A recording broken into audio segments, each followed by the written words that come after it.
Lightning split the sky above Manhattan as thunder rattled the glass walls of Victoria Monroe's private boardroom.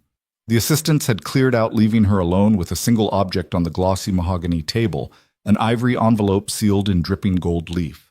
With a single deliberate inhale, she slid the seal, ripped open the flap, and let the paper fall like the countdown to a warhead's detonation. Ink shimmered under the fluorescent glare. "You're invited to Maxwell Langston's wedding." A smirk curved her lips, but her heart thundered. Tonight the invitation would not be a courtesy. It was a challenge, a gauntlet thrown at her feet. Victoria's double take out the floor-to-ceiling window revealed rain-slicked streets flickering with neon agony. She crumpled the paper, then smoothed it flat, voice low, steel-edged with purpose. "This ends on my terms." Her pulse thrummed like a war drum underneath her silk blouse, and she whispered, "Find me someone who can shatter expectations." Sound gripping. If you're on Victoria's side or rooting for the underdog. Dad, drop a comment below. Hit subscribe and tap the bell. This saga only grows more explosive from here. At 5:47 a.m., the alarm in Ben Harper's Brooklyn apartment sputtered to life, dragging him out of a restless dream. In the narrow kitchen, he flipped on a single bare bulb cold light, bouncing off scratched linoleum as he measured formula for his daughter's morning bottle. Outside the city exhaled a low rumble of subway cars slipping past, and distant sirens stitching dawn to its soundtrack. In the reflection of the chipped ceramic mug, Ben rubbed 3-day stubble from his jaw and squared his shoulders. Today, like every day, he balanced two worlds. The one where he was, Dad first breadwinner, second, and the one he once thought would last: boardrooms, business pitches, promises now burned to ash. But his focus snapped back to his daughter Ava when she stirred in the cracked pack crib. Swaddled in a pastel blanket clouded with faded stars, her lashes fluttered open, revealing blue eyes shining with unspent trust. Ben crouched down, voice soft as dawn, murmuring, "Hey kiddo, ready for school?" She offered a shy smile through sleep, and he lifted her onto his knee bottle, poised like an olive branch to the world.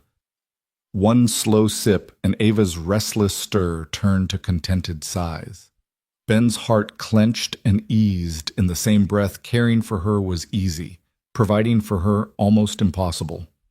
An hour later, balancing a lightweight backpack and Ava's tiny hand in his own, Ben weaved through Manhattan traffic en route to his water delivery route at the Monroe Tower. Half-empty crates rattled against the steel dolly, each thump a reminder of past splurges. Cell phone repairs, rent overdue, therapist appointments to soothe tension that never quite loosened its grip. If he could just get the premium spring water to the high-rise offices on time, he could avoid the late fees that meant another sleepless night. He glanced at the sleek tower's mirrored facade rising into low-slung clouds, a monument to wealth he had once felt part of. At precisely 7:02 a.m., Victoria Monroe surveyed her kingdom from behind bulletproof glass. 3 widescreens flickered with global stock trends, oil futures, and an incoming dossier on a rival acquisition. She sipped black coffee, no cream, no sugar, a ritual that reminded her weakness was a choice. Below her polished nails, the obsidian desk gleamed. A framed photo of her late mother smiled in bronze relief, a reminder that her legacy stretched beyond any quarterly report. Her assistant Marcus slipped into the suite like a shadow. "Ms. Monroe," he said, voice cautious. An envelope arrived, secured and unmarked. Victoria glanced at him, then at the sealed parcel on the glass tabletop. She rose every inch of the force of nature in a designer sheath gown and crossed the room. Rain pelted the windows, blurring the city's edge into watercolor drips as she unfurled her fingers to lift the envelope. The moment froze, raindrops paused mid-fall, the hum of the city dimmed to watch her break the seal. Gold dust from the embossing clung to her palm. Victoria slid out the cream cardstock beneath eyes, narrowing as she read the elegant script. "Victoria Monroe is cordially invited to the marriage of Maxwell Langston and Malene Hawthorne." She let the invitation flutter back to the table, where it lay like a sharpened blade. Memory sparked Maxwell's easy charm. The afternoon their engagement collapsed the courtroom hearing that followed. The world had labeled her cold, too driven, too untouchable. Maxwell had traded loyalty for a family name as if her heart were collateral damage. But this envelope wasn't mere formality. It was a spotlight trained on her pain. She inhaled, and the storm outside answered in thunder. Suppressing the urge to toss the paper into the rain, she gathered it, the creases whispering defiance. "He wants me there to show I've cracked," she murmured to the empty room. Marcus watched her reflection tighten, every calculated step exuding command. "No," she said, voice low and composed. "He'll watch me rise." Fingers tapped the mahogany, forging a new rhythm. "Make it clear I won't crumble." Marcus nodded, already reaching for his phone. On the skyline, the rain resumed its rush-sliding water streak lines across the glass. Victoria Monroe slipped the invitation into a leather portfolio, then straightened her posture as though the weight of the challenge had only sharpened her edge. A war chamber, not a wedding guest list, lay ahead, and she intended to emerge unbroken. By mid-morning, the news feeds below were alive with speculation. Monroe to attend ex's nuptials, power move, or emotional trap. Unfazed. Victoria tapped her phone. "Begin the search," she instructed Marcus. "I need someone unignorable, someone who can shatter every expectation." He swiped through profiles instantly. Actors, CEOs, retired champions. She shook her head once. "Not a face he'll predict," she added, voice trembling only with excitement. "Find me the storm!" Across town, Ben Harper wheeled his dolly into the marble lobby of Monroe Tower, unaware he was the answer to that whispered command. As the first crate touched down, his gloved fingers brushed the brass elevator button, and the gears of fate ground into motion. Neither father nor CEO could yet see how a single night, a simple invitation, and a borrowed umbrella would redraw the lines between power and vulnerability and leave the world waiting for a reckoning. Thus the spark was lit, an invitation cloaked in insult, a vow unspoken, and the silent promise that when rain met city lights, every expectation would be washed away and a new story would begin. In her glass-walled office, Victoria's assistant watched the skyline tremble under a storm. "Will you crumble?" he asked. She turned, voice low and steel cold. "No. I'll make him regret ever underestimating me." 3 days later, she slipped on stilettos and set her plan in motion. Thunder rattled the windows as Victoria Monroe settled behind her crystalline desk. The invitation lay open before her like a dare she couldn't resist. Outside, rain carved rivulets down the glass, each drop echoing the pulse in her temples. She picked up her phone and dialed, tone clipped but brimming with intent. "Secure every channel of Monroe Tower's scheduling software," she instructed. "I want to reroute a delivery." Marcus, her chief of staff, blinked. "A delivery?" She didn't look up. "Premium spring water, the kind our clients pay a premium to skip the line for." She tapped the invitation's edge with a manicured nail. "I need someone to deliver it personally. Make it seem accidental, but ensure it's him." He nodded, adrenaline and wonder flickering in his eyes.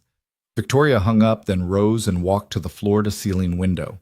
Lightning split the sky, illuminating the city in a brutal white wash. In that moment, she saw the plan in its entirety: humiliation for Maxwell, an unforgettable spectacle, and her own vindication framed by his stunned face. She breathed in the charged air, steadying the storm within her.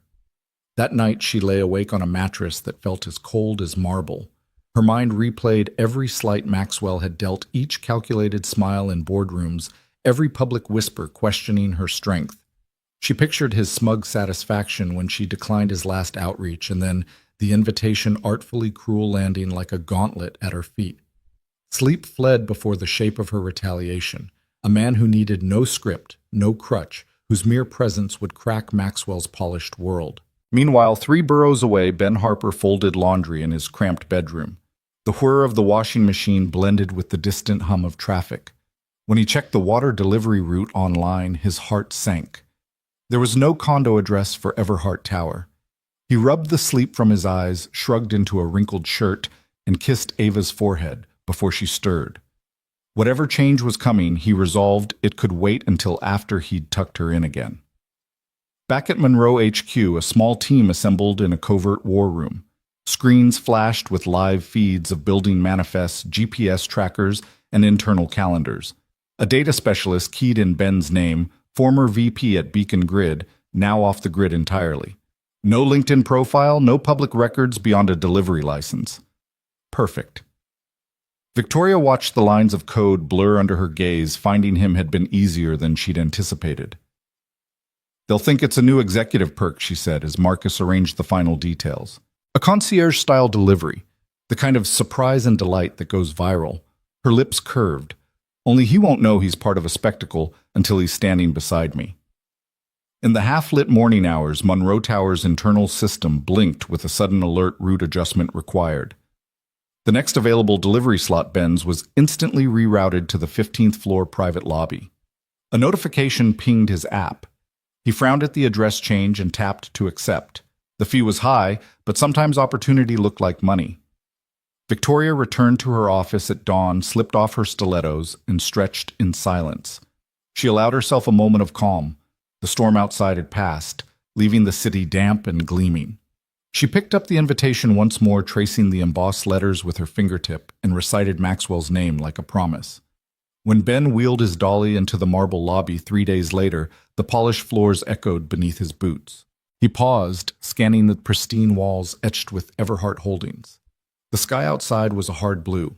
The rain long gone, but the air carried a chill that seeped through the double doors. He straightened his grip on the dolly's handle and stepped forward. Victoria watched from her office's glass perch as the elevator doors opened. She saw him pause, the curve of his shoulders, the set of his jaw. For an instant, she felt something unguarded stir within her, a flicker of recognition, as though she'd glimpsed a version of herself when she'd first climbed these corporate stairs. Then she closed her mouth, reminding herself why she'd orchestrated this moment. He carried the final crate through the lobby, shoulders steady, eyes trained on the next corner. When he rounded the marble column, she stood up, slipping back into her stilettos. The click of her heels on the polished floor sounded like a countdown. She met him halfway, expression neutral as a stone mask. "Mr. Harper?" she asked, voice even. He blinked surprise, flitting across his face. "I'm Victoria Monroe," she continued, extending her hand. "Thank you for coming." His gloved hand paused above hers. He glanced at the crate, then back at her. "You must have meant to schedule, someone else." There was no arrogance in his tone, only curiosity. She let her fingers close around his palm, firm and deliberate. "I scheduled exactly you." Her eyes held his. "I'd like to compensate you for one evening. No lines, no charades, just your presence." He squared his shoulders, lowering the crate. Behind him, a small pair of boots scuffed across the marble, Ava peeking out from behind his leg. Victoria's gaze softened for an instant as the girl's wide eyes met hers. Then she cleared her throat and stepped back. "Specifically, I need you this Saturday at 6, Victoria said. "At an event where your only job is to be memorable." She dipped her head. "Let's discuss terms." Ben's gaze flicked to his daughter, then back to Victoria's unblinking stare.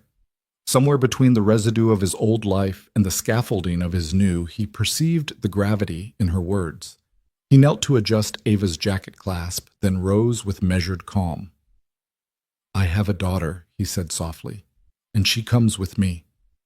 The corners of Victoria's mouth lifted, the first genuine expression she'd allowed herself in 3 days. "I wouldn't have it any other way." As Marcus slipped into the room with a digital tablet, Victoria pressed her fingertips to her earlobe, recalling the thunder that rattled her bones only days before. Now the storm had settled, leaving a razor's edge of possibility in its wake.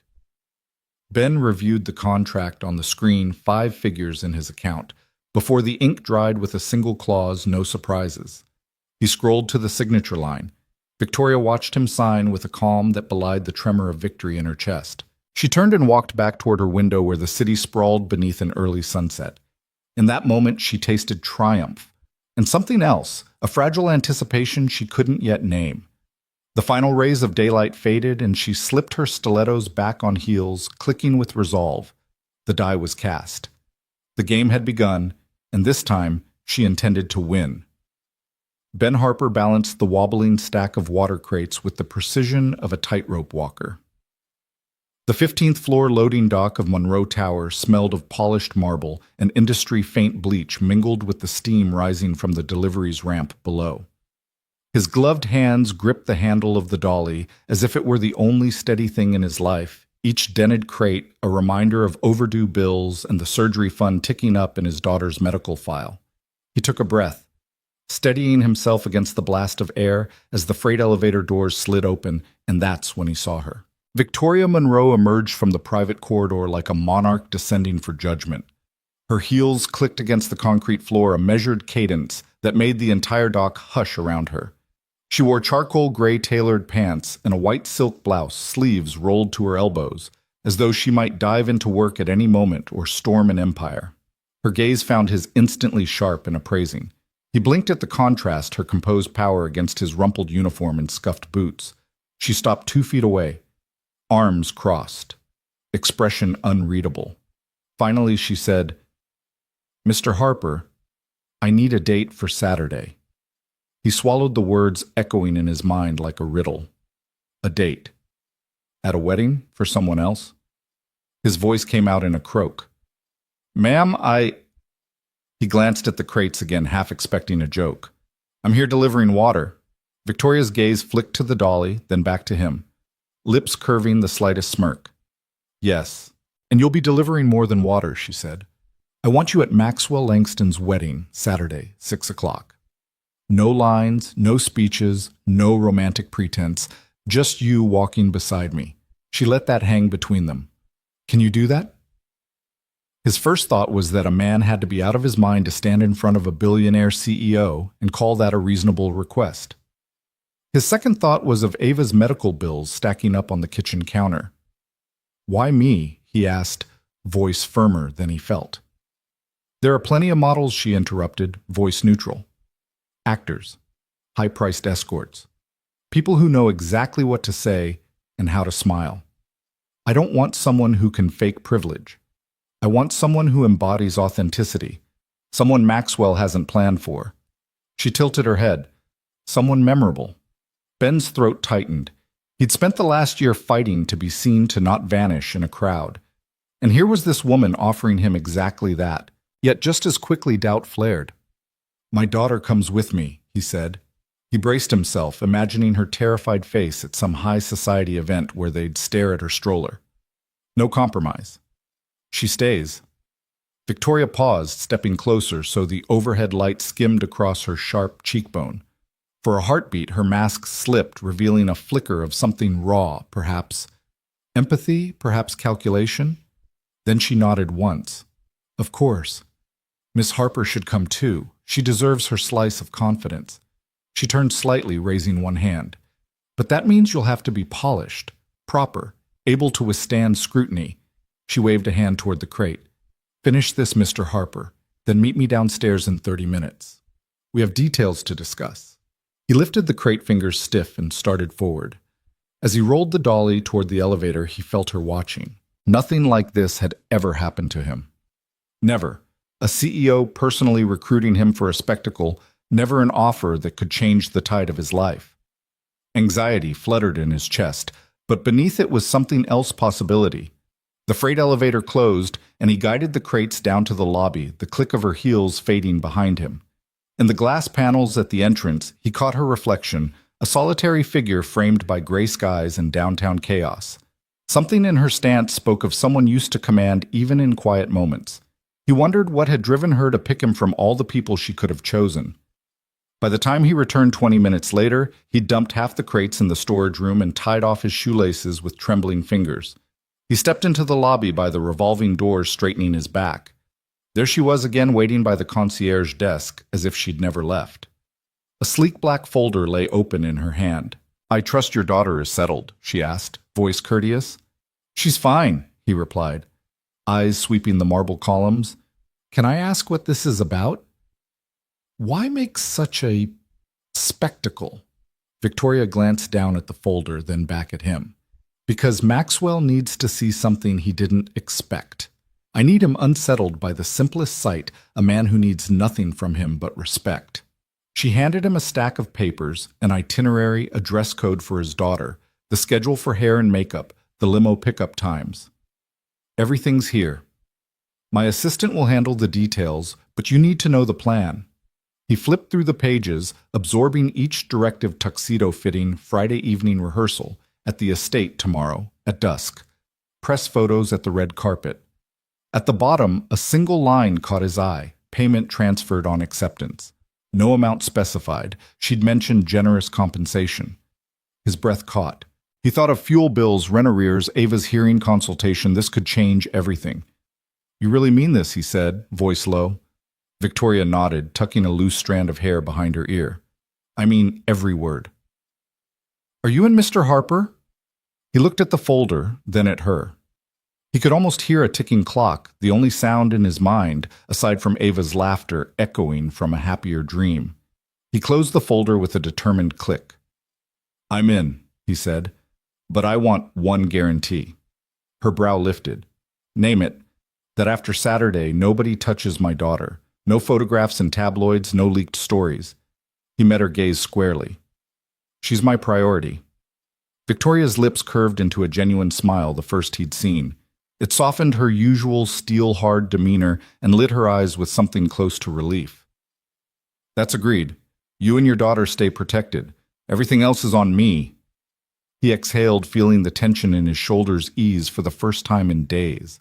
Where do I start? She closed the folder, stood straighter, and extended her hand. By trusting me, she said, welcome aboard. Their hands met in a firm, decisive shake, two people from different worlds forging an alliance in that silent lobby. As he turned to leave, she called after him, voice carrying just enough warmth to reassure. One more thing, don't let the suit make you forget who you are. He paused, a half grin tugging at his lips. Trust me, I won't. Outside, the city buzzed with its usual urgency horns blaring, pedestrians weaving life surging forward. Ben felt his pulse align with that rhythm. He wheeled his dolly toward the delivery ramp and tapped the folder in his coat pocket, a talisman for the night ahead. He pictured Ava's smile when he told her about the gig, and for the first time the idea of walking into a banquet hall in a tuxedo didn't feel impossible. It felt like a lifeline. Behind him, through the lobby's glass walls, he could have sworn he saw Victoria watching a solitary silhouette against the shifting skyline, poised at the intersection of power and something uncharted. She slipped back into her office, leaving the stage set for an unexpected duo, a billionaire CEO bent on vengeance and a single dad craving a second chance. In that shared glance, something unspoken passed between them, a promise that neither would ever be the same after Saturday. Ben Harper could feel the fluorescent lights above him stutter, the pale tubes flickering like hesitant sentries in the narrow service room. The air smelled of cold metal and cleaning solvents, a world away from the glittering ballrooms where he would stand by Victoria Monroe's side in 3 days. He pressed his palm flat against the cool surface of the stainless steel table between them and met her gaze steady, unblinking, as if she were a sculptor judging marble. I'll need $50,000, he said, voice low but unwavering. That covers 3 months' rent, Ava's hearing test, and a bit left over for incidentals. His eyes flicked to the contract folder she'd slid across the table, then back to her tailored silhouette. No staged kisses, no whispered scripts in the corner. I show up. I stand beside you, and I do what I'm paid to do, make an impression by being myself. She didn't flinch. Under the harsh glare of the strip lights, her ivory blouse and charcoal trousers seemed almost to glow with purpose. She nodded once slowly, as though tasting his words. A faint smile curved the corner of her mouth, a smile that carried respect. Fair, she said. Her assistant hovered by the door, arms folded, but Victoria raised a hand and he stayed rooted. 50,000 is yours on signature. You'll deliver a presence, not a performance. You'll keep your daughter close and your armor polished. And if anyone crosses the line, paparazzi socialites, even the caterer, my team will sweep them aside before you blink. Ben leaned back, wincing, as the fluorescent hum pulsed in his ears. He pictured the check clearing and Ava's smile when he told her they could finally see the specialist. He thought of the piles of overdue bills in his apartment and the fear that thumped through him every time he wondered if he'd let her down. He breathed out, finding calm in the rhythm. Confidentiality, he added. No stories, no leaked photos. If my face or hers ends up on some tabloid claiming we're a PR stunt, I walk. And you keep the money.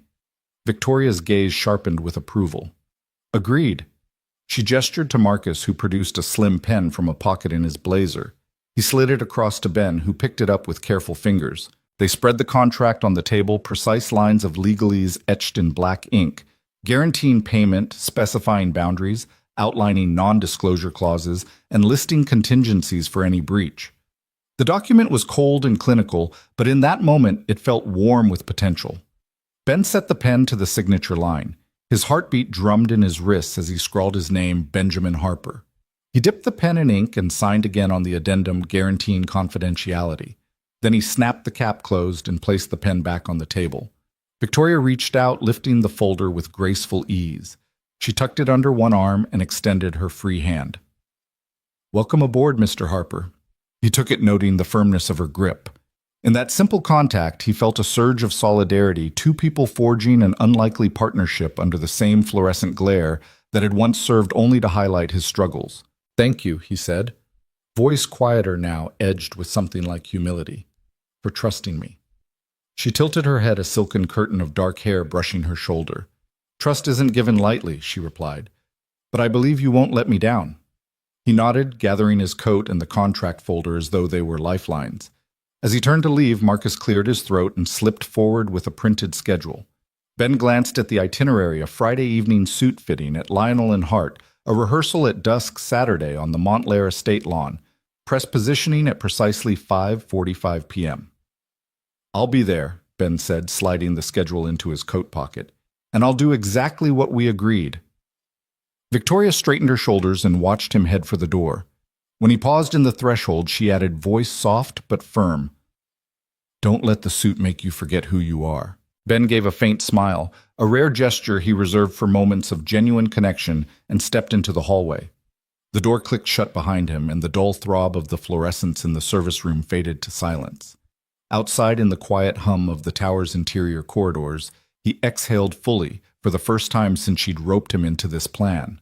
He fingered the contract folder, feeling the weight of her expectations and the promise of what lay ahead. The world outside the tower's marble walls was as chaotic as ever, horns blaring from the street below, commuters hurrying by with unwilling purpose. But for once, his steps felt purposeful too. Downstairs, the press of the city washed over him, a river of urgency and noise that he navigated with new resolve. At the subway platform, he showed his MetroCard without hesitation. Each stop brought him closer to his apartment, to Ava's soft, trusting eyes. He pictured telling her, "We're going to a wedding. I'll wear a suit, and you'll be with me every step of the way." That evening, as the setting sun cast long shadows through his living room window, he gathered Ava in his arms. Her hair smelled like bedtime stories and baby shampoo. He held the contract folder open before her, turning it so she could see the signatures. "Ava, this says I get to wear special clothes and go somewhere very fancy with you," he explained, voice gentle. "It also says we can both be ourselves, no pretending. And it says we get help with things we need like rent and your hearing test." She reached out a small hand, touching the crisp paper. "Daddy wear tux?" she asked, brows furrowed in concentration. "I will," he promised, smoothing her hair. "And you'll wear something pretty, too. Do you like pink dresses?" She nodded, eyes wide. "Pink and sparkles." He laughed softly, pressing a kiss to her cheek. "Pink and sparkles it is." Later, with Ava tucked into her crib, he lay awake in the dark, tracing the contract's lines in his mind. $50,000 enough to catch up, maybe even get ahead. 50,000 reasons to walk into the grand hall of Montclair Estate and stand beside a woman who had no business trusting him. He thought of Victoria's eyes when she watched him sign, of the genuine flicker of respect that passed between them. He wondered what would happen when he stepped onto that red carpet, how the world would see him in a midnight blue tux instead of a water-stained uniform. He felt a tight knot of nerves, but deeper still was determination. Because this wasn't just a job. This was a second chance. A chance to show Ava that her father could stand tall in any room, to remind the world, and maybe himself, that worth wasn't measured by the suit you wore, but by the courage in your heart. As the city lights blinked on across Brooklyn, he rose and crossed to the window. The skyline was a constellation of ambition and possibility, each tower a promise yet to be fulfilled. He folded the contract folder, laid it on the nightstand, and switched off the lamp. Tomorrow, he whispered to the quiet room, we start something new. And for the first time in months, he fell asleep thinking not of all he lacked, but of all he might gain. Ben Harper stepped into the hushed showroom of Lionel and Hart just as the morning light caught the edges of the polished oak counters.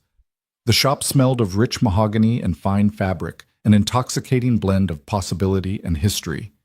A man with silver-streaked hair greeted him with a practiced nod, his posture as precise as the cut of his bespoke suit. "Mr. Harper," he said quietly, "welcome back." Ben managed a thin smile. He'd never imagined a day when he'd return to this place not as a corporate client, but as a hired date for a billionaire's grand plan. Yet here he was, sneakers swapped for leather loafers, and a crumpled dress shirt replaced by a crisp white one pressed just minutes ago. He felt a rush of nerves like a first day of school jitter he hadn't experienced in years. The tailor, Mr. Easton, as his nameplate proclaimed, gestured toward a rack of suits. "Midnight blue," he said, running a fingertip along the lapel of one. Wool blend tensile strength woven in, a perfect balance of structure and flexibility. He lifted it from the hanger and offered it to Ben. "Try this." Ben slipped his arms into the jacket and the fabric settled around his shoulders like a second skin. He buttoned it slowly, hands trembling just enough for him to notice. The mirror at the end of the room reflected a man he once knew, a version of himself who had walked into boardrooms with certainty and erased doubt with a single nod. That man had vanished after a hostile takeover had stripped him of everything: his startup, his savings, his sense of self. Easton was crouched behind him, adjusting the jacket's shoulders with swift, sure hands. "Lean forward," he directed softly. "Relax your chest. Let the fabric drape naturally." Ben obeyed, and the tailor smoothed the wool down his back with a practiced stroke. The sensation stirred something buried deep within Ben's memory, the rush of power he'd felt when a client signed a multi-million-dollar deal, when his vision for a project had become reality. He straightened and studied the reflection. The jacket's shoulders were perfect, the waist tapered just enough to emphasize his posture. Next, Easton produced a pair of trousers, and Ben stepped into them. The tailor pinched the hem, asked him to turn this way and that, and then marked a cut line with chalk.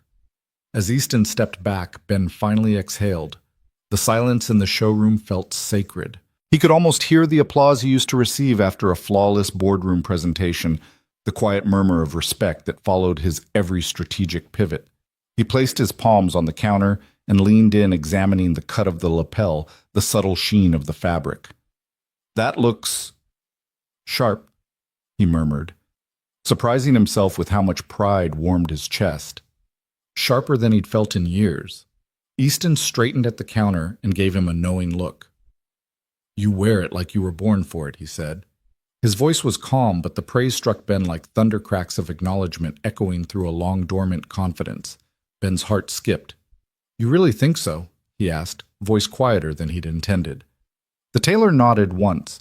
"Suit can empower, but power comes from within, and you have it." Ben turned to face the mirror, lifting an eyebrow at his own reflection. It was a moment of reckoning. The man who had built a company from scratch, crushed by betrayal, rising again in a suit that symbolized everything he'd lost and everything he could gain. He took in the details, the crisp collar of the shirt, the way the jacket's lapels framed his neck, the trousers' fall just above his polished loafers. Easton draped a measuring tape around Ben's neck, but Ben barely noticed. His mind was halfway to that estate garden where he'd rehearse with Victoria, halfway to the ballroom lights that would test this newfound poise. He imagined Maxwell Langston's expression when he saw him unplanned, unpolished in his power, and the surge of satisfaction that would come from knowing he'd helped Victoria rewrite the script. Easton cleared his throat, setting the tape down. "We'll make the final adjustments tomorrow afternoon. For now, let's focus on the jacket's hem." He pointed toward the sides. "Move your arms as though you're shaking someone's hand. The sleeves should allow movement without creasing at the elbow." Ben raised his arms and pretended to grasp an imaginary hand. The sleeves held firm, guiding his motion. He lowered them and watched the fabric snap back crisp as a salute. Easton nodded approvingly. "Perfect," he said. Then softer, he added, "You're ready." Ben felt a tremor of awe at the suit, at himself, at the stranger who'd once been his life. He walked out of the fitting booth and clutched the lapels. "Thank you," he said to Easton. "I almost forgot how it felt to stand tall." Easton offered a small smile. "Come by tomorrow at 3. We'll put it all together. Shirt tie, pocket square. And we'll talk shoes." Ben nodded, stepping away. He inhaled the scent of wool and cedar, reluctant to leave, but driven by purpose. As he reached the shop's exit, Victoria Monroe herself appeared standing in the doorway. She wore a tailored black coat that fell to her knees, hair pulled back in a sleek ponytail, heels clicking softly against the marble floor. She crossed to him, her gaze appraising as ever. Ben felt the familiar spark of nerves, but the suit his midnight armor held them in check. Ben, she greeted, voice smooth. You look transformed. He met her eyes in the mirror's reflection. It feels that way too. She stepped closer, voice lowering so only he could hear. Your posture, your presence, it's exactly what we need. She paused, then added, I wasn't exaggerating when I said nobody would forget you. Ben allowed himself a small grin. I'm glad to exceed your expectations. Victoria studied him for a long beat as though cataloging each detail. Then she offered a genuine smile that softened the steel in her eyes. Let's hope Maxwell feels as unsettled as we planned. He cocked his head. That's the goal. She nodded, satisfied, and turned to leave, cloak swirling around her. Our car will pick you up at 5 tomorrow. Be ready. He watched her go, then took one last look in the mirror. The man staring back was both familiar and new, a man reborn in wool and self-belief, ready to step into a world that had forgotten him. He straightened one last time and walked out of the showroom, the chime of the door signaling the closing of a chapter and the opening of another. Outside, the city's midday hum washed over him. He hugged the suit's gentle weight to his chest, feeling it settle like an anchor around his ribs. He pictured Ava's grin when he told her about the fitting, her eyes lighting up at the idea of her father looking so fancy. He strode down the sidewalk with purpose, each step echoing the tailor's words in his mind, power comes from within. And in that midnight blue wool, Ben Harper felt power rising quiet. Confident, ready to claim what was once his, and to stand unwavering beside the woman who'd seen something in him that even he had forgotten existed. Ben Harper eased the latch on his apartment door and carried Ava inside the late afternoon sun, filtering through threadbare curtains to cast a golden glow over peeling wallpaper and a stack of bills teetering on the end table. The place felt smaller by the day, a single bedroom, a kitchenette that rattled when the fridge hummed, and a bathroom sink perpetually stained from hard water. Yet tonight it would be their sanctuary before everything changed.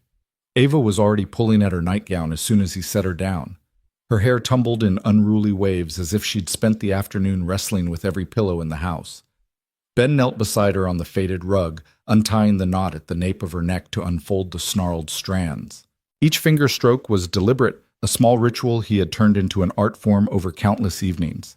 You know, he said softly, it doesn't matter how perfect your braids look.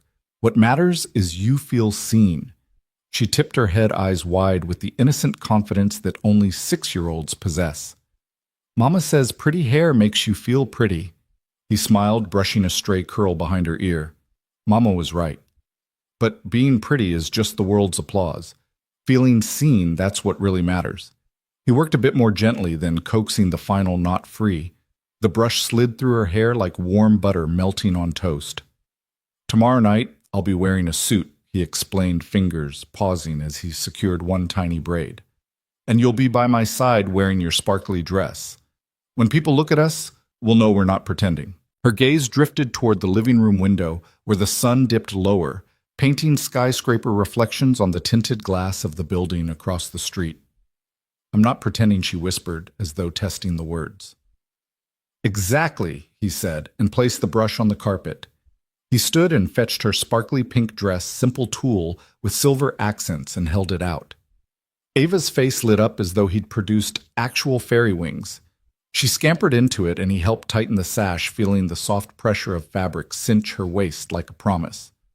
Once she was properly dressed, he scooped her into his arms and carried her to the couch, tucking a worn blanket around her legs. He rummaged on the shelf for her favorite bedtime story, The Lion Who Found His Roar, and settled beside her so close that their knees touched. The muted glow of a single table lamp cast dancing shadows on the wall, turning their cramped living room into its own little theater. As he read about the lion's journey from fear to courage, Ava's head lolled against his shoulder, eyes fluttering shut at the last page's triumphant roar. He closed the book slowly and cradled her as she drifted into sleep, the steady rhythm of her breathing a balm against his own nerves. Sliding off one shoe, he eased her onto the sofa-cum-bed, smoothing the blanket over her until only her fine eyelashes peeked through. He pressed a gentle kiss to her forehead. "Sleep well, kiddo," he whispered. "Tomorrow, you and me, we show them what it means to be unforgettable." He gathered her half-empty water glass and placed it on the coffee table, then dimmed the lamp. In the hush that remained, he touched the contract folder still on the kitchen counter, its edges crisp in the lamplight. $50,000. Enough to clear the rent pay for Ava's tests, maybe even buy a few weeks of breathing room.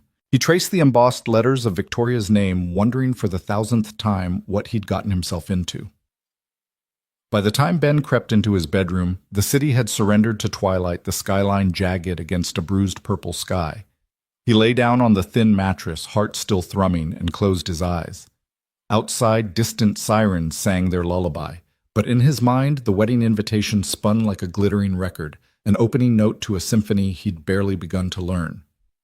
Several miles north, in a penthouse perched above Manhattan's glittering grid, Victoria Monroe practiced her entrance.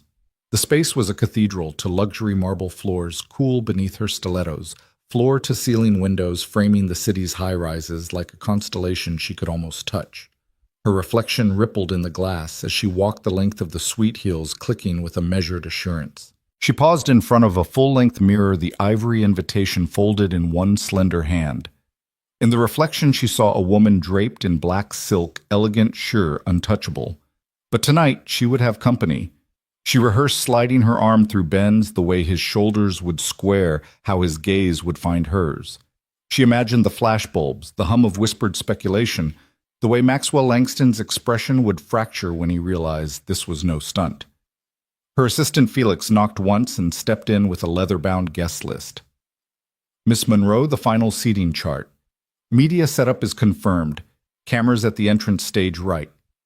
We have 3 reporters confirmed: City Herald, Society Weekly, and The Insider."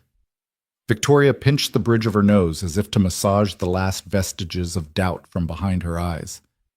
"Good," she murmured. "No surprises. The only story Maxwell will tell is the one he doesn't see coming." She turned, slipping the invitation into her coat pocket, then smoothed a loose strand of hair behind her ear. "Ensure Ben's daughter has a private waiting area away from the press, with a nanny he's approved." Felix bowed. "Absolutely, ma'am." After he left, Victoria closed the drapes on the east wall and lit a single candle on the marble console, its amber flame licking at the subtle shadows she used to keep locked away. She stepped closer to the mirror and practiced the tilt of her chin, the lift of her gaze, a silent code of confidence she had mastered over countless boardroom battles. But tonight something fluttered at the edge of that confidence anticipation, a thrill she hadn't allowed herself in years. She traced the edge of her coat, imagining the hush that would fall as she and Ben entered Montclair Estate. She could see the chandeliers catching the light, the hedge-lined paths lit by lanterns, the orchestra tuning in the courtyard. She rehearsed a soft smile for the cameras, a small nod to the music, her silent declaration that she belonged in every room this time. Not as a challenger, but as a champion. Victoria inhaled deeply, letting the candle's warmth fill her lungs. She pressed her fingertips against the glass, feeling the cool pulse of the city beyond, as alive and restless as she was. Her heels carried her to the edge of the room where a leather love seat faced the skyline. She sank onto it, crossing one leg over the other, and closed her eyes for the briefest moment, gathering strength. Tomorrow night, she told herself, you walk down that aisle with purpose. Tomorrow night, his ex's wedding becomes the stage for something far greater than a matrimonial vow. It becomes the moment you reclaim every ounce of respect he denied you. Every step you take will echo in the silent spaces he left behind. A soft chime from her phone broke the reverie. A message from Marcus Blackcar arrives in 1 hour. "Are you ready?" Victoria opened her eyes fierce with resolve. She tapped back, "I was born ready." Then she rose, smoothing the lapels of her coat. She walked to the window just as one by one the city lights blinked on each office tower, a beacon of ambition and power. She lifted her chin and watched the city awaken under her gaze. Across the boroughs, in a cramped bedroom, Ben Harper's eyes fluttered open as the first chime of his phone crackled through the darkness. A reminder set days ago. Suit fitting tomorrow at 3 Central p.m. Don't be late. He rolled onto his side, heart racing with the stirrings of impending change. Ava lay sleeping on the sofa, her chest rising and falling in rhythmic peace. He sat up slowly, propping himself on one elbow to watch her for a moment longer. The pale glow of streetlights pooled on her hair, gilding each strand with promise. He pressed a hand to his chest, feeling the echo of his own heartbeat steady in the hush before the storm. Back in her penthouse, Victoria stood alone in the darkened living room, the candle's last flicker extinguished. She unclasped a slender bracelet, the only piece of personal jewelry she owned, and slid it onto her wrist. It was simple silver, unadorned, but in its plainness it held the memory of her mother's generosity, the final gift before she passed. Victoria glanced at her reflection, the metal catching tiny points of light, and let the memory anchor her. Neither of them knew how the night would unfold, whether Ben's quiet strength would shatter Maxwell's composure the way Victoria intended, or whether the tiniest slip, a misplaced step, a trembling voice could undo everything. But in the calm that enveloped their separate worlds, they shared the same unspoken truth: a storm was coming, and they faced it together. As the city held its breath, two lives converged in preparations both tender and fierce. One father brushed tangled curls with fatherly devotion. One CEO rehearsed her grand entrance with steely precision. Both tasted anticipation on their tongues, that bittersweet tang of hope and fear entwined. And in the silent promise of what was to come, they found their strength. The limousine eased to a halt at the edge of the red carpet, its headlights flickering off the polished marble entrance of Montclair Estate. A gust of warm evening air carried the scent of magnolias and freshly lit chandeliers. Ben Harper's heart pounded in rhythm with the soft click of Victoria Monroe's heels as she opened the door first. The flashbulbs ignited like a summer storm, each burst of light illuminating her black silk gown as if it were forged from liquid night. Victoria stepped out with a calm precision that belied the roar of cameras and murmurs of the assembled press. Her gown hugged her shoulders and tapered to the ground, moving with her like a living shadow. She paused at the top of the carpet's gentle slope, lifting her chin so her profile caught that fleeting blaze of light just right. A hush descended the way water stills before it reaches the shore. Behind her, Ben unclasped the limo door and rose into view. The midnight blue tux, tailored to his frame in Lionel and Hart's hushed showroom, caught glints of flash like a dark mirror. For a heartbeat, he hesitated, only to find Victoria's steady gaze beckoning him forward. He stepped out, shoulders squared, and the crowd shifted. No longer a delivery man scuttling through back corridors, he was the quiet storm Victoria had summoned. A cascade of shutters went off the air, scented with anticipation. Ben's breath caught as he scanned faces clustered behind velvet ropes, socialites in shimmering gowns, hedge fund magnates in Pierre Cardin, and the ever-present files of paparazzi wielding lenses that swallowed souls for breakfast. Somewhere in that swirl stood Maxwell Langston, her ex-fiance, and Malene Hawthorne, the woman who had once clasped Victoria's place. "Stay close," Victoria whispered, her voice a silk thread stitched between the roaring flashes. Her fingers brushed his arm, an echo of the small, intimate gestures that had opened them both to something unexpected. Ben nodded, chin lifting to catch her eye. In that moment, they shared a silent oath, no flinching, no faltering. They moved together, the red carpet's velvet greeting soft under Ben's polished loafers.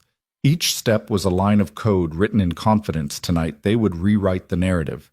The crowd parted, instinctively drawn by the contrast of her ebony elegance and his unspoken strength. Maxwell's gaze snapped to them first.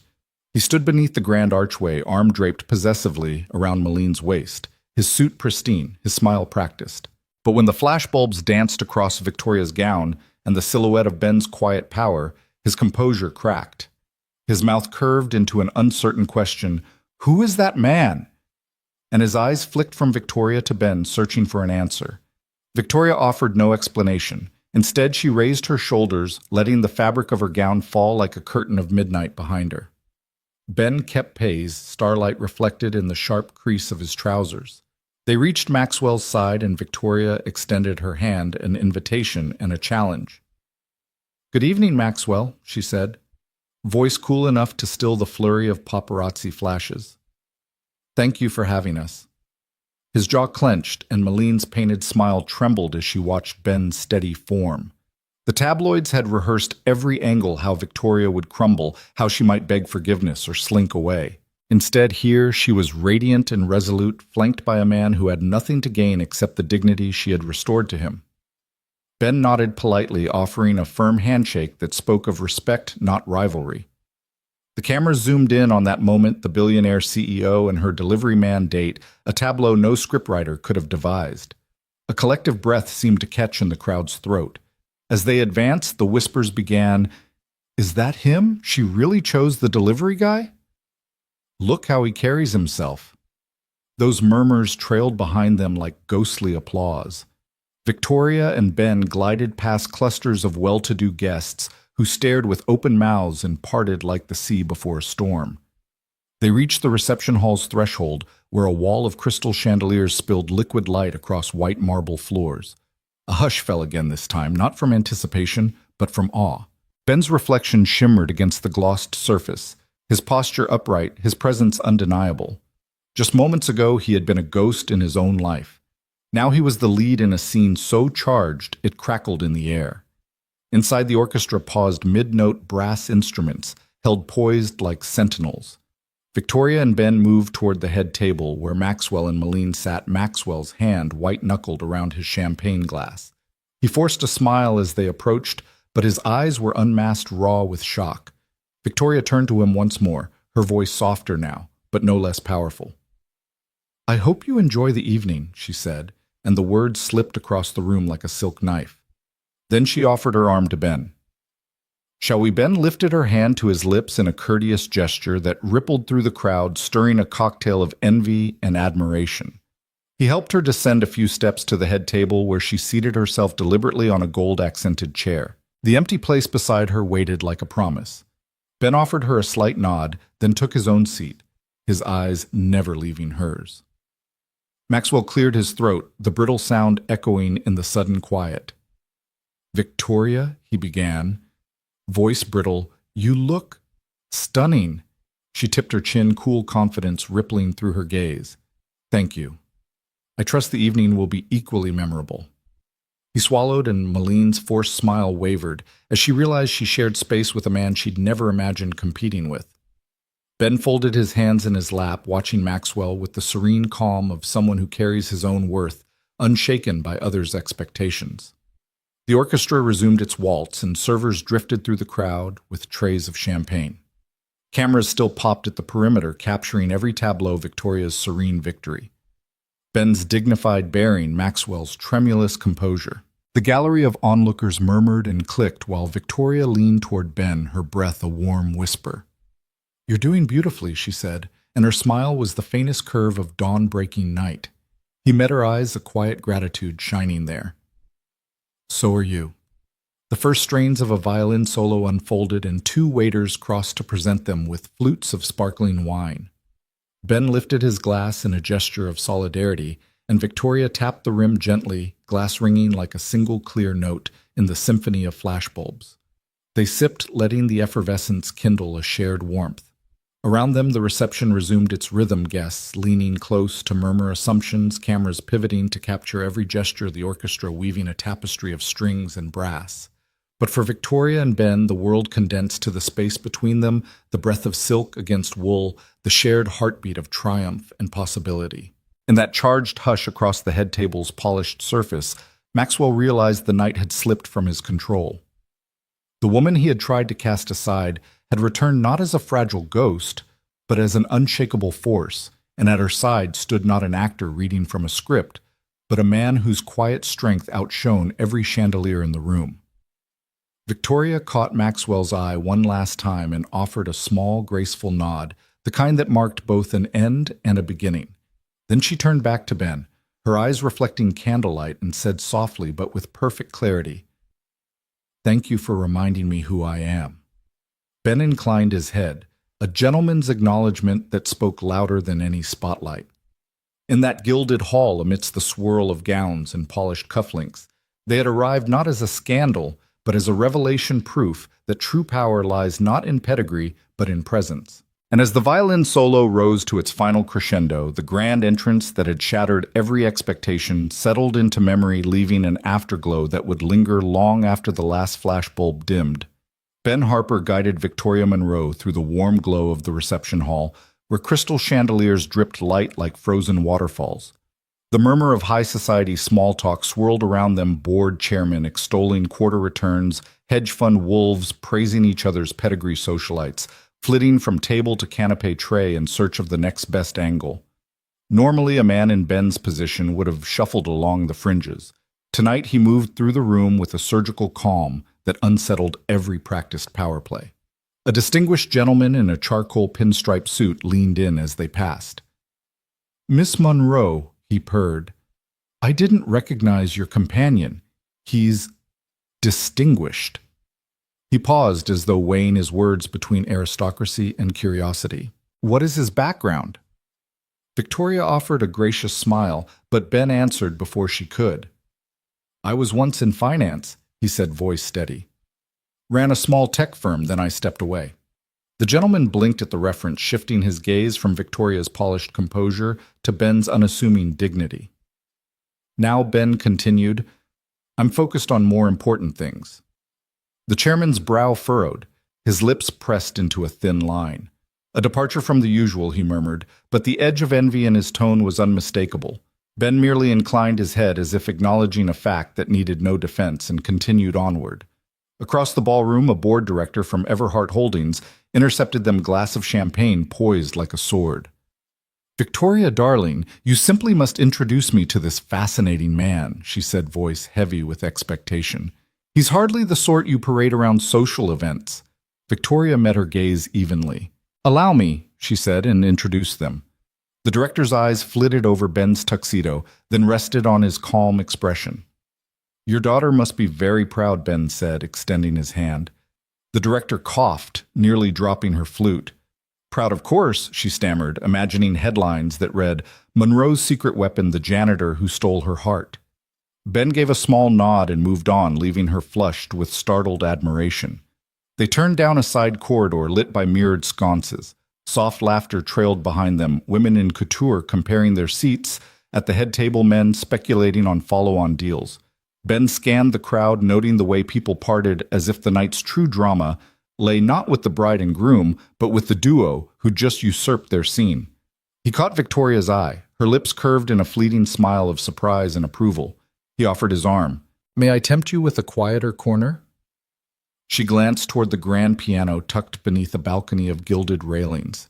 The pianist's fingers danced in arabesques across ivory keys, weaving a melody both tender and unbound. She slipped her arm through his. "Lead the way." They paused beside the piano as the piece reached a lilting crescendo. Ben's reflection shimmered in the lacquered surface, sleeves draping just so, tie knot perfect. He turned to Victoria, their faces close enough to share breath, but distant enough to keep the world at bay. "Dance with me," he asked quietly, extending a hand. Her chest rose and fell in a controlled breath. "I haven't danced in years," she admitted, voice soft with vulnerability. "Not outside a boardroom gala where every step is judged," he offered a gentle smile. "Then let tonight be unjudged." She placed her hand in his. The pianist shifted seamlessly into a waltz as if summoned by their silent invitation. Under the chandeliers, they stepped onto a small space cleared for them, the carpet cushioning their motion. Each footfall was steady, measured, not a performance, but an honest admission that two people could find refuge in each other's arms, far from spotlight's glare. Their gaze locked as the first notes of the waltz filled the hall. Ben's hand rested lightly on Victoria's waist, his other holding her hand with the ease of someone who knew how to support without smothering. She followed his lead, her steps graceful yet infused with something raw and beautiful, a willingness to trust again. Around them, the ballroom continued its orbit, couples clustered at tables, waiters gliding between groups, the soft clink of crystal. But in that circle under the piano's spotlight, time slowed. Victoria's breath caught when Ben guided her into a gentle turn. His eyes never left hers, as though he read the unspoken script of every fracture that had led them here, her shattered trust, his quiet resurgence. He hummed along with the melody, a low reassurance. She closed her eyes for a moment, letting his presence anchor her. The world's demands faded. No analyst dissecting her market moves, no socialites whispering about her private life. There was only the music, the rhythm, and the two of them moving as one. The chorus of strings swelled, and Ben dipped her in a classic flourish.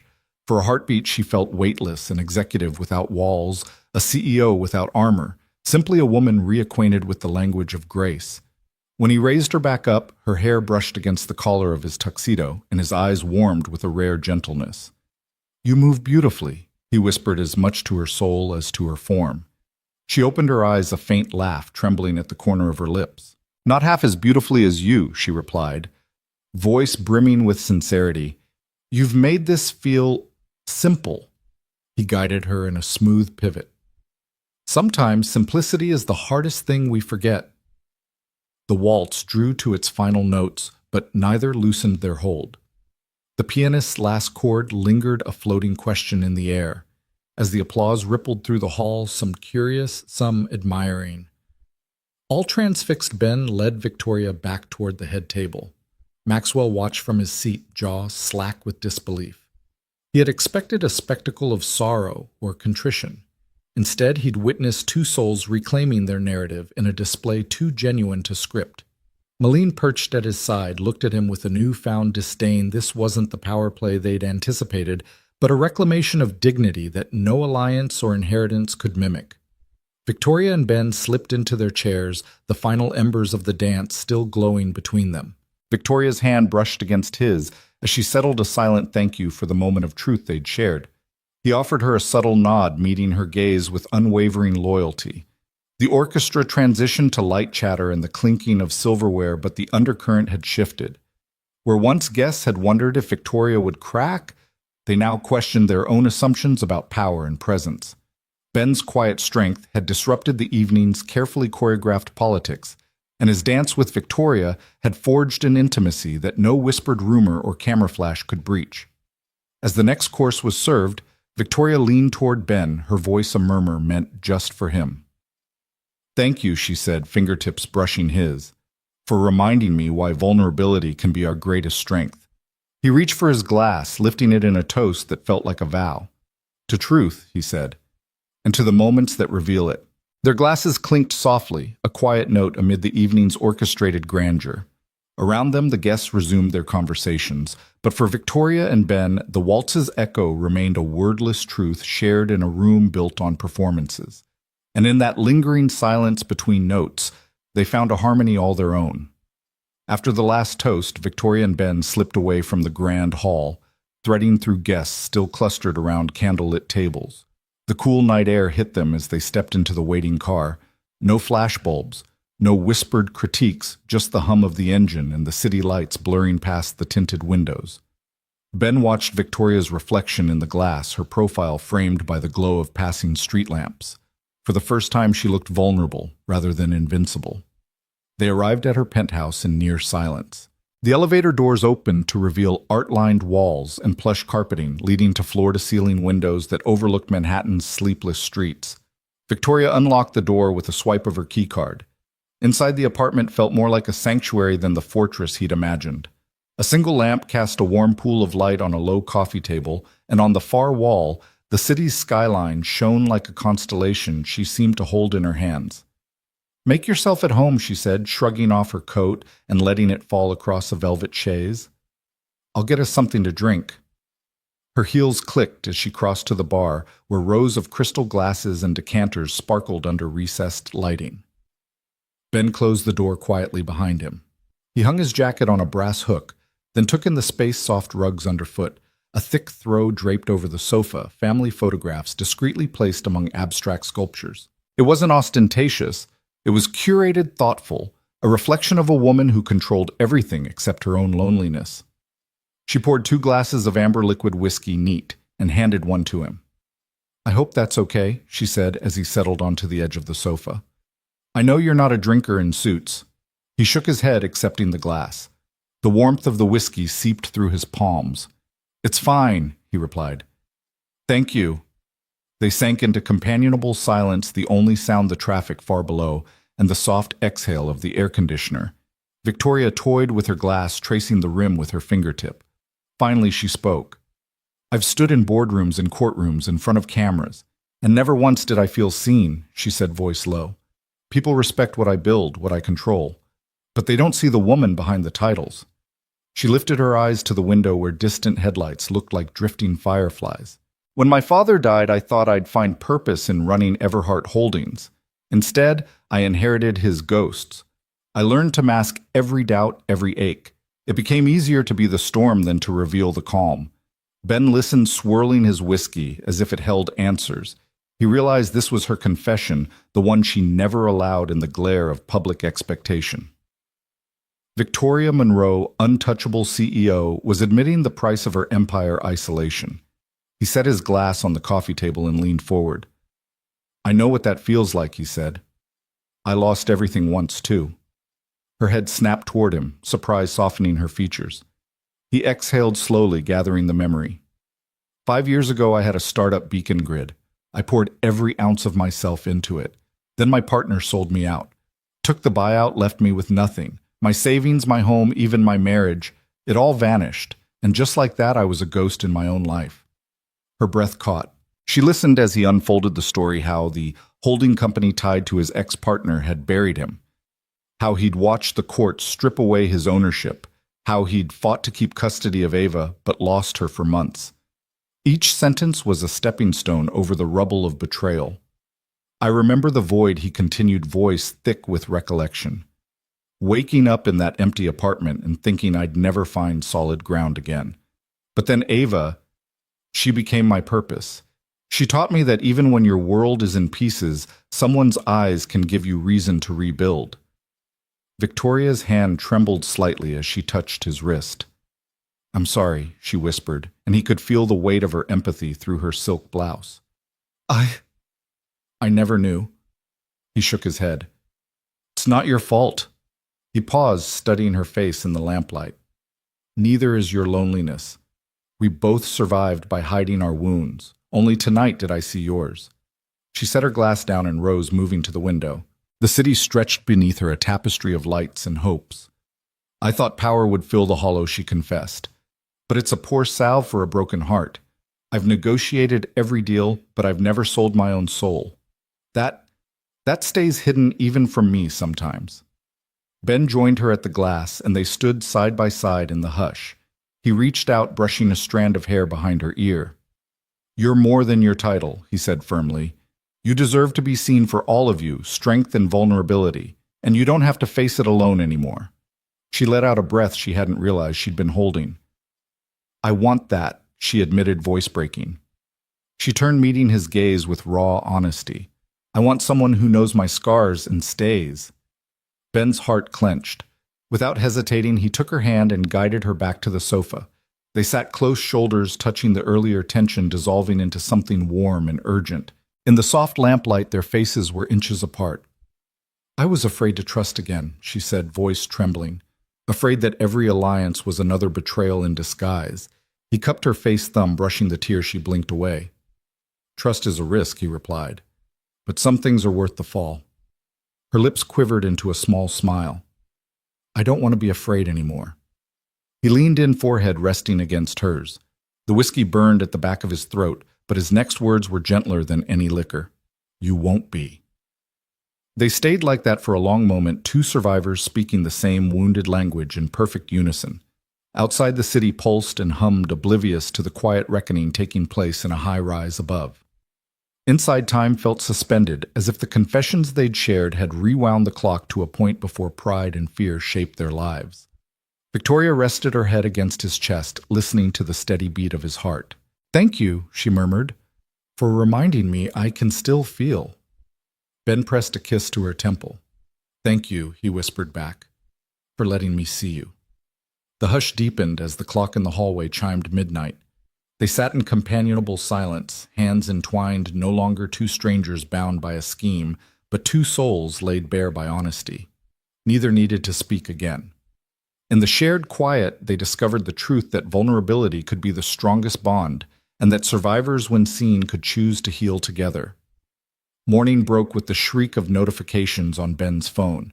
He blinked at the glare of the screen and scrolled through half-awake headlines. Single dad's royal date sparks custody clash. CEO's delivery driver. Beau under fire. Ava's daddy in the spotlight. Custody battle looms. His stomach knotted. For weeks he'd worried about tabloids digging into his life, but he never imagined Victoria's boardroom gambit would unleash this firestorm. He tapped the screen, swiping through link after link comments questioning his motives. Speculation that Victoria had arranged a custody ambush, rumors that the evening spectacle was nothing more than manipulation. Across town, Victoria Monroe woke to the same digital uproar. From the penthouse's floor-to-ceiling windows, she could hear the distant rumble of traffic sliding through her carefully curated world, an echo of the chaos now spilling into her inbox. She switched on her tablet and scanned the avalanche of articles, each more sensational than the last. Her board members, she knew, would already be calling their voices tight with concern. The carefully laid plans to expose Maxwell's arrogance had delivered the knockout blow, but collateral damage was never far from such campaigns. By mid-morning, her private elevator hummed downward. She stepped into the lobby with deliberate poise, every inch the unshakable CEO, but the knot at her chest spoke of the storm inside. Marcus, her chief of staff, intercepted her with a stack of classified media reports. "Ma'am, the board is convening at 11, he said quietly. "They're asking for an explanation and fast." Victoria nodded, her gaze drifting across the marble floors in glinting gold accents. "Thank you," she replied. "I'll be there." Marcus hesitated, concern flickering in his eyes. "Shall I prepare a statement?" she asked. He shook his head. "They want you in person." She straightened her spine. "Then let's give them what they need." The mahogany doors to the executive boardroom slid open on time, revealing a semicircle of leather chairs occupied by Everhart Holdings' most senior directors. Their expressions ranged from skepticism to outright panic. William Monroe, her uncle emeritus board member, sat at the head, tapping a stylus against a leather-bound notebook. He cleared his throat as Victoria entered. "Sloan Ear Ms. Monroe, care to explain why we're trending on every tabloid from here to London?" She closed the doors behind her and moved to the front of the table, folding her hands on the polished wood. Last night was a calculated statement. She began, voice steady. "It surpassed even my expectations. Maxwell Langston's wedding was the stage upon which we demonstrated that power and presence aren't dictated by legacy. They're earned by authenticity." A murmur rippled through the room. She held up a hand. "But I realize the fallout has created concerns about our public image, and more importantly, about our governance." Her uncle's brow furrowed. "Governance. People are questioning your judgment. They're calling this a reckless move, suggesting it's blurring personal vendettas with corporate strategy." He leaned forward, voice low. "We need to mitigate the damage." Victoria met his gaze unflinchingly. "The real question," she said, "is whether we stand behind the truth or hide behind our reputations." Some directors exchanged uneasy glances. She paused, letting the silence settle like dust. "I have evidence of our company's darkest secrets. Shell companies' hidden transactions, off-book acquisitions orchestrated by my father. These deals were legal on paper but unethical in practice, executed to bury assets and manipulate markets without accountability." A gasp rippled through the boardroom. William Monroe's stylus froze. "You're talking about Cordova Partners," he said, trying to keep the tremor from his voice. "Those were legacy holdings meant for strategic acquisitions." His uncle's tone mingled confusion and defensiveness. "They were board-approved." Victoria shook her head. "Only on paper. We never disclosed them to our shareholders. We never vetted them through our compliance channels. They operated entirely outside Everhart's governance structure, and my father used them to purchase companies knowing full well they would harm the very employees we claimed to serve." She reached into her portfolio and laid out a thick dossier. "Here are the acquisition records for Beacon Grid, Sunrise Pharmaceuticals, and 3 other companies. My father used Cordova Partners to orchestrate those deals, then scrubbed the trail. The result was legal extraction of assets and mass layoffs. Photocopied contracts, audit logs, and emails littered the table like evidence at a trial." The board members exchanged looks of horror. "Why now?" William Monroe demanded. "Why bring this up when we're already under fire for last night's spectacle?" Victoria lifted her chin, steel in her tone. Because we cannot continue as a company built on stolen ground. We cannot apologize for exposing Maxwell's vanity if we hide our own sins. She fixed her uncle with a steady stare. It's simple. Either we disclose these shell companies to the regulators and the public, or I resign. I will not lead a house of cards. A tense silence followed, broken only by the clicking of a pen. Then Richard Lawson, the longest-serving director, spoke. His voice was measured but carried weight. If what you're saying is accurate, this could trigger federal investigations, fines, civil suits. He leaned back. It could sink Everhart. Victoria nodded. Yes. But the alternative, continued obfuscation, will destroy our integrity and brand faster than any scandal. She tapped the dossier. Truth is not a liability. Concealment is. The room held its breath. William Monroe closed his notebook slowly and slapped it shut. If the board votes to authorize full disclosure, he said, voice heavy with resignation, Everhart will weather the storm, but if any director opposes, I suggest you follow through on your resignation. Victoria allowed a small, satisfied smile. Then let us vote.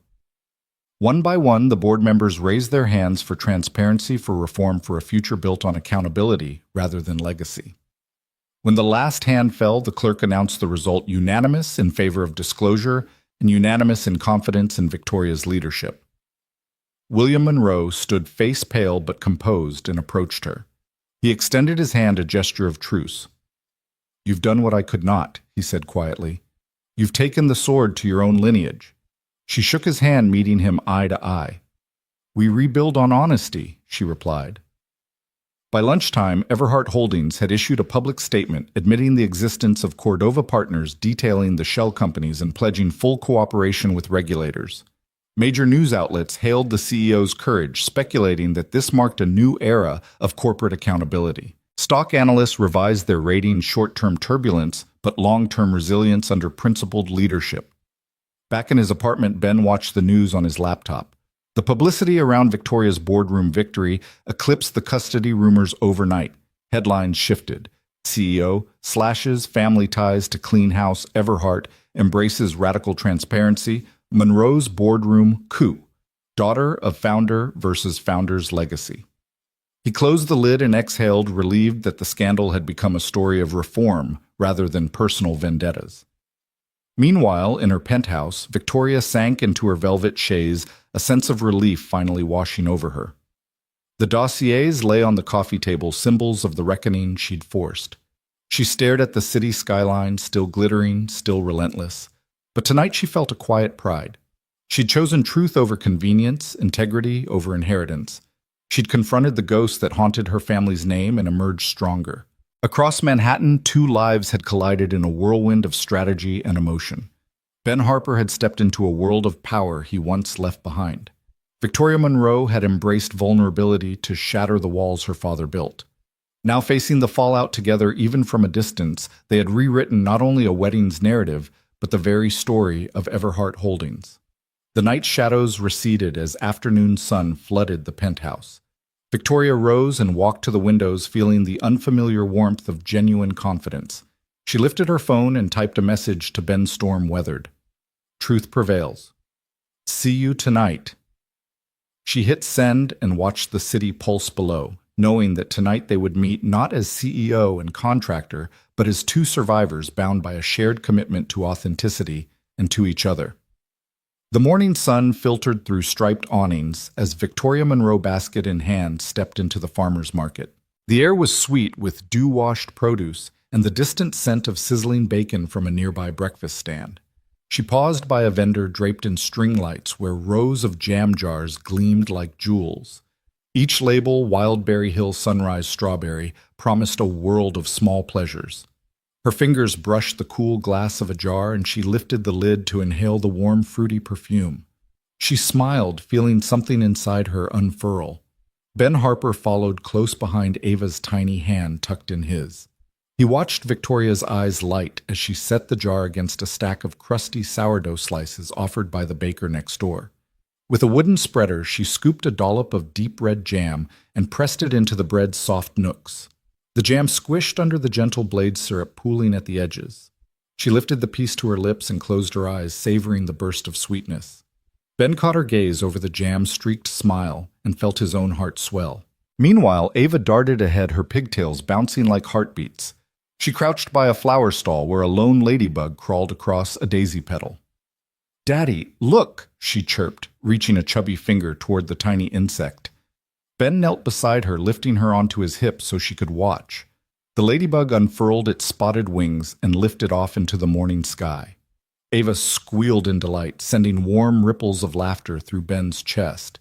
In that moment, surrounded by vibrant blooms and curious children, he felt life's simple magic pulse beneath their feet. A wooden cart piled high with golden pancakes beckoned them next. The vendor flipped flapjacks on a hot griddle, each one puffing steam and drifting the smell of maple into the air. Victoria placed her basket on the counter and ordered 3 stacks, 1 plain for Ava, 1 sprinkled with blueberries for herself, and 1 dusted in cinnamon sugar for Ben. He handed his daughter a small fork, watching her jab at the fluffy cake with earnest concentration. Victoria drizzled warm syrup over her pancakes, the liquid amber cascading in slow ribbons. They found a weathered picnic table under a walnut tree, its leaves whispering overhead. Ava sat between them, her pancake nearly as big as her face. Ben buttered his first flapjack, then passed the jar of strawberry jam. "Want to try it on your pancakes?" he asked. Victoria glanced at him, a playful glint in her eyes. "Why not?" she said, swirling jam through the stack until the layers gleamed pink. With their plates balanced in their laps, they shared a quiet feast, forkfuls of warm cake syrup and jam melting together in easy harmony. Victoria leaned back against the bench, wiping her lips on a napkin. "I almost forgot how good this feels," she admitted, voice soft with wonder. "Just sitting here, no agendas, no PR teams. Just us." Ben nodded, sliding a piece of pancake onto Ava's fork. "It's the best kind of therapy," he said. Between bites, he talked about the week ahead. School projects for Ava, board meetings for Victoria, and how they'd reserve these moments whenever they could. She reached for his hand across the table, their fingers lacing together like roots anchoring a sapling in soil. Later, they wandered through the stalls, selecting heirloom tomatoes still warm from the sun, fresh basil bunches, and a loaf of rosemary bread. Victoria paused at a pottery stand and ran her fingertips over a hand-thrown mug, its glaze swirling like storm clouds. She recalled how she used to rush through life, filling it with deadlines and acquisitions, never stopping to feel the cool curve of clay. Now she cradled the mug against her palm, thinking of early weekday mornings spent here with coffee instead of champagne. They returned home with baskets heavy on their arms. In the cramped kitchen, Ben laid out a patchwork quilt on the linoleum floor and set their haul on top. Vegetables, jam jars, fresh bread, and 2 pale blue mugs. Victoria unpacked a small cooler with avocado slices and goat cheese. Together they assembled an impromptu feast: jam-swirled croissants, sliced tomatoes dusted with salt, and steaming mugs of chamomile tea. Ava ran circles around them, trailing tiny handprints of jam across the quilt. Each giggle was a thread weaving them closer. Victoria poured tea into her new pottery mug, its warmth seeping through the ceramic. Ben slid next to her on the floor and they shared their small plates. He buttered a slice of rosemary bread and handed it to her. She bit in, eyes closing at the savory burst of flavor. "You spoil me," she teased, cheeks full. He smiled, brushing a crumb from her lip. "Only because you deserve it." Their laughter rang gentle in the stillness, a melody that belonged solely to them. Ava returned, clutching a scrap of paper she'd found in her dad's pocket. "Look!" she announced, holding up a crayon drawing of Mom, Dad, and herself, all smiling under a sun. Victoria's chest tightened. This little picture scribbled in Ava's energetic hand captured everything they longed for. She scooped Ava onto her lap, smoothing the drawing over her shoulder. "It's perfect," she whispered, kissing her daughter's head. Ben watched the scene, the small family huddled on the quilt, and felt a profound calm settle in his bones. As the market's bustle dwindled into midday lull, they lingered over tea and bread, savoring each other's company. Victoria, who once believed healing came through grand gestures, now understood it thrived in these unguarded smiles and jam-fingered hands. Ben, whose heart had been guarded against disappointment, recognized the trust he'd found in her gaze. Each shared bite, each passing moment of laughter wove them closer into a rhythm neither had known they needed.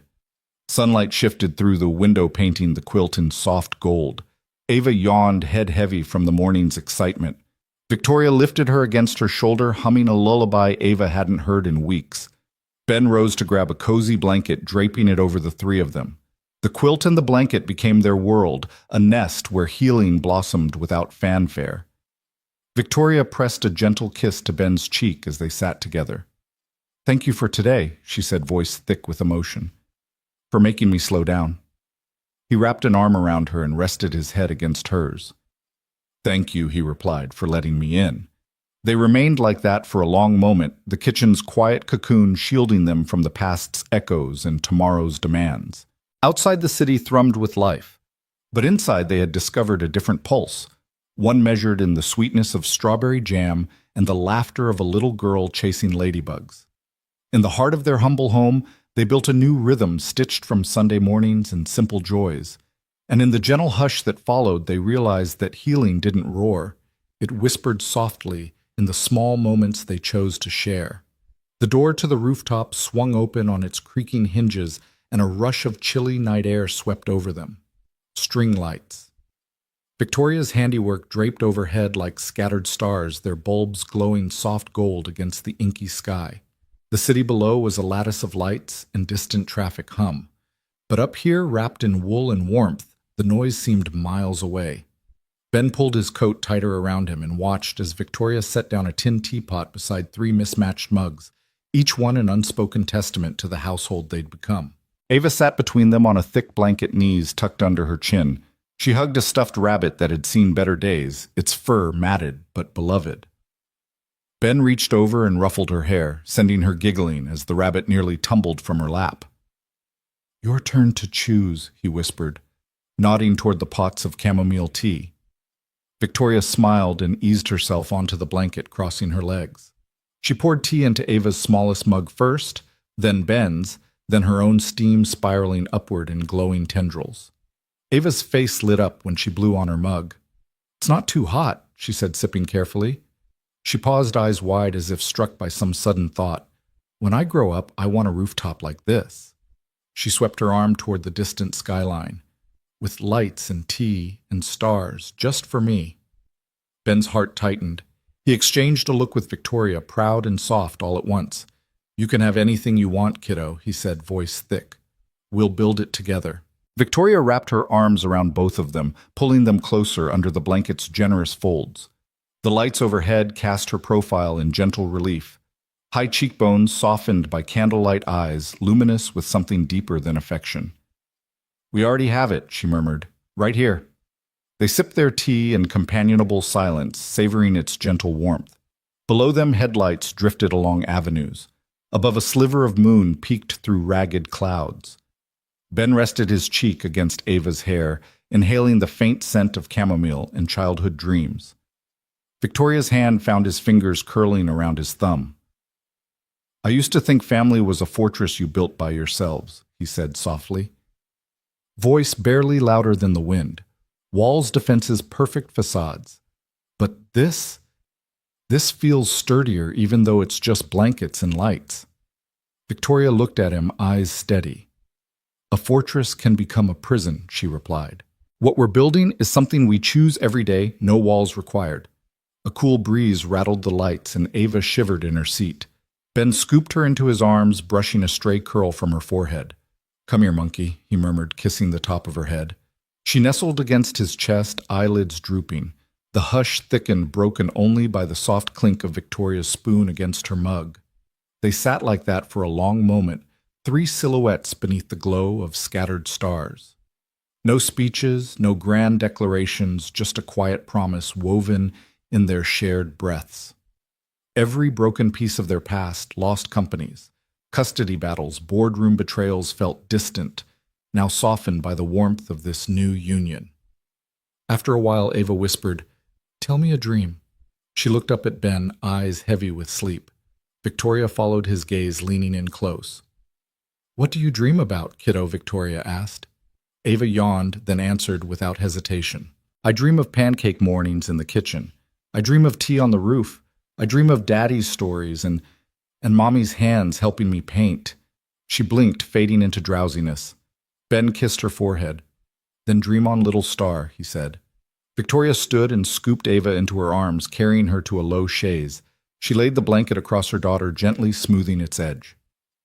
Ben watched Victoria tuck Ava's favorite rabbit beside her, then lie down himself to pull the covers over. Ava murmured something unintelligible, then settled into sleep, her tiny chest rising and falling in time with the night. When Victoria returned, Ben was already waiting, wrapping his arms around her from behind. She leaned into him, eyes closed, the soft glow of the lights dancing across her lashes. He pressed a kiss to her temple. "We should go down," he said, voice husky with emotion. She shook her head, breathing him in. "Not yet." Her fingertips trailed along his collarbone. "I want a moment more. Just us." He nodded, and they remained still silhouettes against the cold sky, wrapped in blankets and tea steam. In that liminal space between night and dawn, they shared silent confessions, hopes, unspoken fears put aside. He slid his hand to cradle her cheek. "Thank you," he whispered, "for everything." She tilted her head, eyes glistening in the pale light. "No," she replied. "Thank you for staying." Neither needed to speak again. Their foreheads rested together, breath mingling in the crisp air. The city pulsed beneath them, unaware of the quiet sanctuary above. They let the gentle hush wash over them, every heartbeat a vow stronger than words. Finally, Victoria exhaled a soft sound that carried both relief and resolve. She slipped one arm around Ben's waist and drew him closer.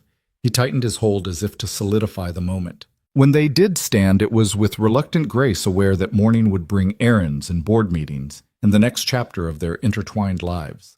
But for now they lingered, savoring the heat of the chamomile mug still warm in their hands. Ben snapped the teapot lid closed and nodded toward the rooftop door. Victoria gathered the string lights, carefully letting them coil around her arms like fireflies returning to their jar. He draped the blanket around her shoulders, brushing a stray lock of hair from her face. They descended the stairs side by side, footsteps silent on the metal steps, carrying hope back into the world below. In the lobby, they paused before parting ways, Ben to their apartment, Victoria to her penthouse, but neither tugged their embrace apart. The night had woven them together in a tapestry of simple moments: jam on toast, pancake laughter, whispered dreams, and an unspoken promise to stay. As they slipped through the separate doors into their homes, each carried the same quiet truth in their hearts, that family was not a blueprint or a contract, but the willingness to share broken pieces and build something whole.